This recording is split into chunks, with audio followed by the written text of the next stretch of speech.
Students, last lecture में हमने क्या डिस्कस किया था कि होमोजेनियस मिक्सचर जो होते हैं उनको कैसे सेपरेट किया जाता है। ठीक है, तो होमोजेनियस मिक्सचर में हमने फ्रैक्शनल डिस्टिलेशन टेक्निक्स का हमने मतलब कि यूज़ किया था कि भाई फ्रैक्शनल डिस्टिलेशन का हमने कैसे कि किसी भी कंपाउंड्स में से फ्रैक्शनल डिस्टिलेशन है, दो मिसिबल लिक्विड हैं, दोनों लिक्विड हैं, उसको कैसे अलग किया जाता है। ठीक है, और दोनों गैसेज हैं उसको कैसे अलग किया था। गैसेज को कैसे अलग किया था हमने, गैसेज को प्रेशर को इंक्रीज कर दिया, टेम्परेचर को डिक्रीज कर दिया, तो वो लिक्विफाइड फॉर्म में आ गए थे। और लिक्विफाइड फॉर्म में आने के बाद उसको हम फ्रैक्शनल डिस्टिलेशन टेक्निक से हम उसको यूज करते हैं। लेकिन फ्रैक्शनल डिस्टिलेशन का एक इंपॉर्टेंट बात मैंने बताया था कि फ्रैक्शनल डिस्टिलेशन का यूज तभी करना है जब दोनों लिक्विड का जो बॉइलिंग पॉइंट है वो क्या होगा, आपके 25 डिग्री सेल्सियस से क्या हो, कम हो, तभी आपको फ्रैक्शनल डिस्टिलेशन टेक्निक का यूज करना है। ठीक है, तब एक लास्ट टेक्निक बच गई है जो कि आप इम्प्योर सैंपल अगर आपको दे दिया जाए, बहुत से इम्प्योर सैंपल जैसे कॉपर सल्फेट सॉल्यूशन दे दिया या फिर पोटेशियम नाइट्रेट दे दिया, फिर पोटेशियम दे दिया।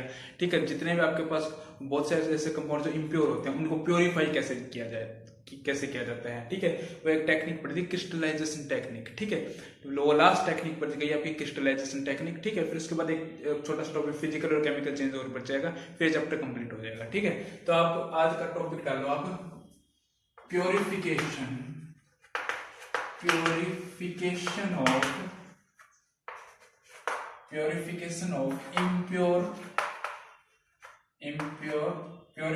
Of impure sample by crystallization technique,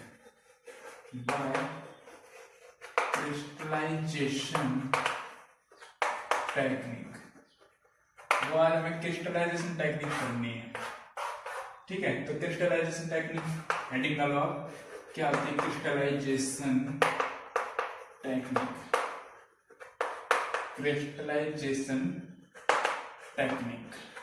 क्या होती है क्रिस्टलाइजेशन टेक्निक। देखो, क्रिस्टलाइजेशन टेक्निक से हम जो भी हमारे इम्प्योर सैंपल है तो उसको क्या किया जाता है, प्योरीफाई किया जाता है।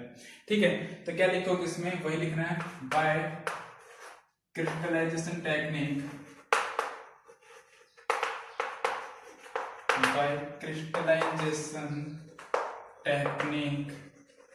we can purify the impure sample like कौन से, copper sulphate,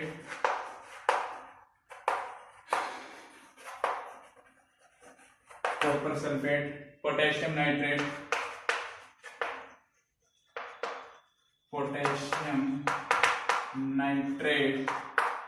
potassium, potash etc।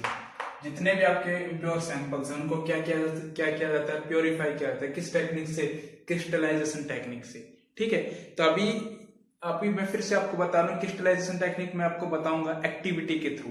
ठीक है, लेकिन वो एक्टिविटी है, वो एग्जाम में एक्टिविटी ऐसे नहीं पूछी जाती है कि भाई ये लो, और एक्टिविटी का आपका प्रोसीजर नहीं पूछा जाता है। लेकिन हाँ, ये जरूर पूछा जाता है कि भाई क्रिस्टलाइजेशन टेक्निक है क्या, कैसे यूज करते हैं इसको। तो आपको दे दिया जाएगा भाई कॉपर सल्फेट है, उसको प्योरीफाई करना है, तो किस टेक्निक से, आप क्या लिखोगे, क्रिस्टलाइजेशन टेक्निक से। तो इसके कहने का मतलब ये है कि इनके जो एग्जाम्पल हैं वो ज्यादा इंपॉर्टेंट है। ये एग्जाम्पल आपको याद रखने हैं, क्योंकि एग्जाम में क्वेश्चन कैसे पूछेगा, इनके एग्जाम्पल से पूछेगा। पोटेशियम को सेपरेट करना है, पोटेशियम को इम्प्योर सैंपल को प्योरीफाई करना है, which is the technique, crystallization technique. ठीक है, तो आप क्रिस्टलाइजेशन टेक्निक है वो एक्टिविटी आपको मैं समझा रहा हूँ। ठीक है, बाकी आपके एग्जाम में एक्टिविटी नहीं पूछी जाती, लेकिन आपको समझना जरूर है कि भाई एक्टिविटी है वो होती क्या है आपकी एक्टिविटी। ठीक है, जब तक एक्टिविटी आप समझोगे नहीं तो क्रिस्टलाइजेशन टेक्निक समझ में नहीं आएगा। ठीक है, रटने का कोई फायदा नहीं है।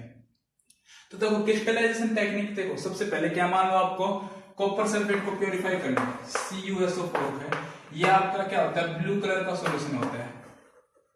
ये क्या होता है जी, आपका ब्लू कलर का सॉल्यूशन होता है। तो करना क्या है, आपको सबसे पहले कॉपर सल्फेट लेना है, जो कि एक पाउडर फॉर्म में होता है, लैब के अंदर आपको मिल जाएगा। जो भी एक पाउडर फॉर्म का होता है ब्लू कलर का सॉल्यूशन, उसमें क्या मिलाना है, आपको पानी मिलाना है, वाटर मिलाना है। फिर उसको काफी देर तक 5 से 10 मिनट तक उसको क्या करना है, स्टीर करना है, उसको मिलाना है, उसको डिसोल्व करना है।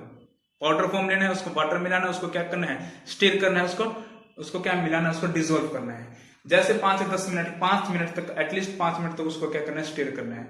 स्टीर करने के बाद उसको क्या करना है, उसको फिल्टर करना है by the filter paper. Funnel लेनी है, फिल्टर पेपर में लेना है, फिल्टर पेपर एक तरह से उसको छानना है, फिल्टर पेपर के थ्रू उसको क्या करना है, फिल्टर करना है। जैसे उसको फिल्टर कर दोगे तो एक लिक्विड पार्ट अलग हो जाएगा और एक सॉलिड पार्ट आपका अलग हो जाएगा।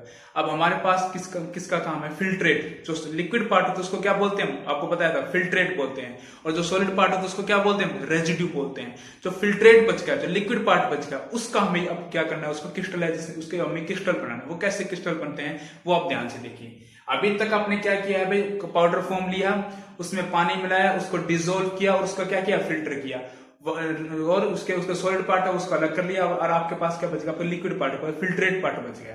अब उसका करना क्या है, अब वो देखिए, उसको फिल्ट्रेट और जो लिक्विड पार्ट उसको क्या करना है वो देखिए। मानो मेरे पास यहाँ पे के नीचे है स्टैंड लगा रखा है, ठीक है, और ये मैंने क्या लगा दिया, एक वायर गोज लगा दिया,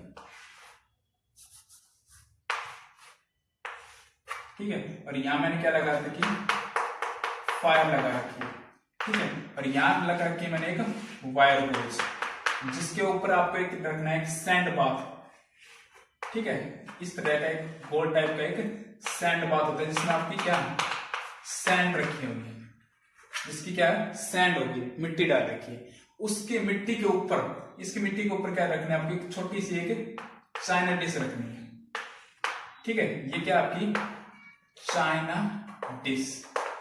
चाइना डिश एक बिल्कुल एक व्हाइट कलर की एक चाइना डिश होती है, ठीक है, मिट्टी की होती है, वो जो व्हाइट कलर की होगी तो आपको लैब में देखने को मिलेगी। उसके अंदर आपको क्या डालना है, लिक्विड, जो आपने जो लिक्विड है, जो फिल्ट्रेट पार्ट जो बनाया है, वो क्या डालना है आपको, लिक्विड डालना है, ठीक है, उसको क्या डालना है, इसमें लिक्विड डालना है। क्या करना है भाई, एक स्टैंड लेना है जिसमें उसके नीचे उसको हीट करना है। हीट करोगे वायर गोज, जो ये क्या है कि वायर गोज, वायर गोज एक छलनी टाइप की होती है, आपको लैब के अंदर देखने को मिलेगी।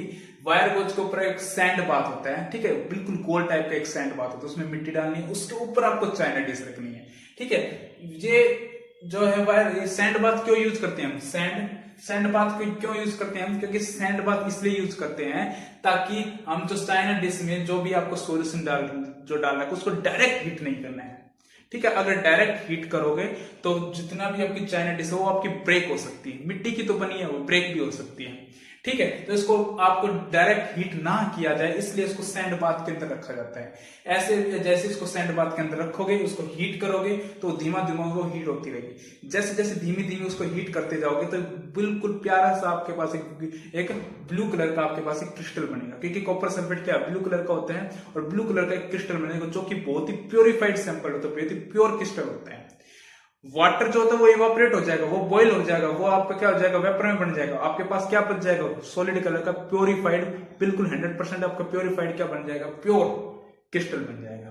तो इस तरह से आपके क्रिस्टलाइजेशन टेक्निक का यूज करना है, ठीक है। सबसे पहले क्या था हमारे पास कॉपर सल्फेट था, इम्प्योर सैंपल था, जैसे हमने इसको क्रिस्टल बनाया वो क्या आ गया हमारे पास, प्योरीफाइड हो गया। किस टेक्निक से, ये टेक्निक क्या कहलाती है आपकी, क्रिस्टलाइजेशन टेक्निक, क्रिस्टलाइजेशन टेक्निक कहलाती है, ठीक है। ये एग्जाम्पल, ये जो आपका जो डायग्राम है वो आप बुक के अंदर भी देख सकते हो ऐसा, ठीक है। ये ऐसा अभी तो मेरी जो ये है आपकी जो राइटिंग वगैरह है वो इतनी अच्छी नहीं है, लेकिन आप बुक के अंदर भी इसका डायग्राम बहुत अच्छे से दे रखे हैं, जितने भी जितने भी आपके जो करवाए हैं टेक्निक करवाए, जितने भी आपके एग्जाम्पल हो गए, जितने भी आपके वो डायग्राम हो गए, सभी आपको बुक के अंदर दे रखे हैं, ठीक है।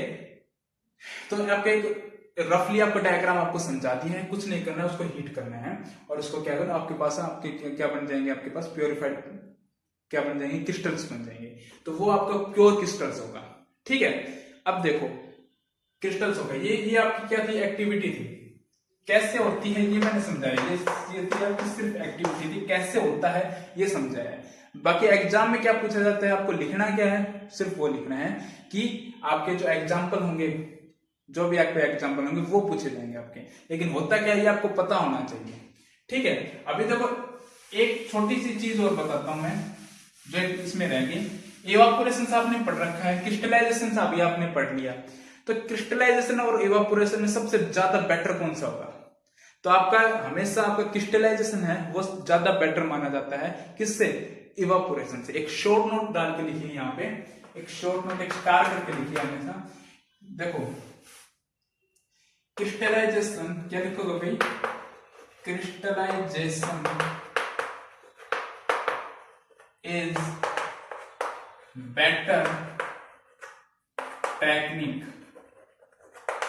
शॉर्ट नोट करके लिखोगे यहाँ पे, crystallization is better technique as compare to evaporation.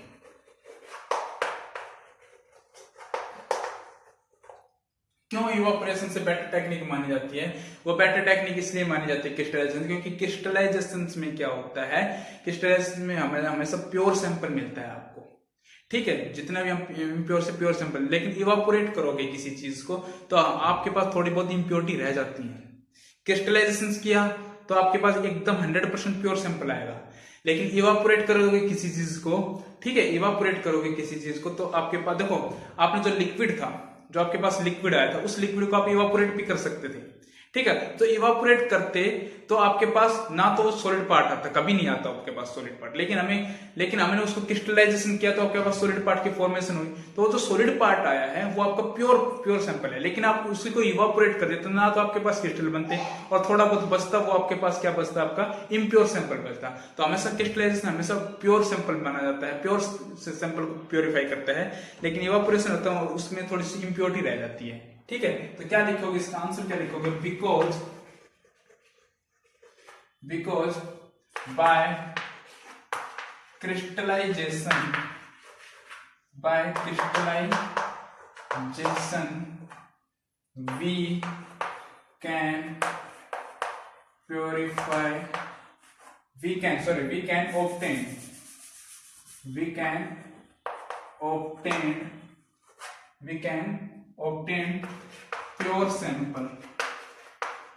we can obtain pure sample या फिर सैंपल की जगह आप क्या लिख सकते हो? क्रिस्टल भी लिख सकते हो। We can obtain the pure sample और crystal but by evaporation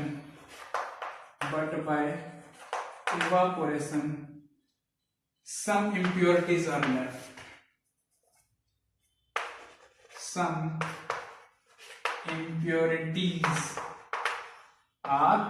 left, कुछ इम्प्योरिटीज क्या रह जाती है। इसलिए आपका हमेशा क्रिस्टलाइजेशन टेक्निक हमेशा बेटर टेक्निक मानी जाती है एज कंपेयर टू इवापोरेशन। ये आपको लिखना है, अच्छे से याद करना है, अच्छे से समझना है।